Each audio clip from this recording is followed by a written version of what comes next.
Ang programang ito ay rated SPG. Striktong patnubay at gabay ng magulang ang kailangan. Maaaring may masiselang tema, lengguwahe, karahasan, sexual, horror o droga na hindi angkop sa mga...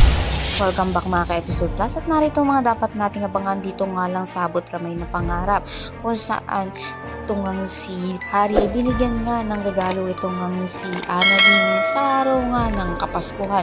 Then deserve naman nga raw nito na makareceive ng regalo.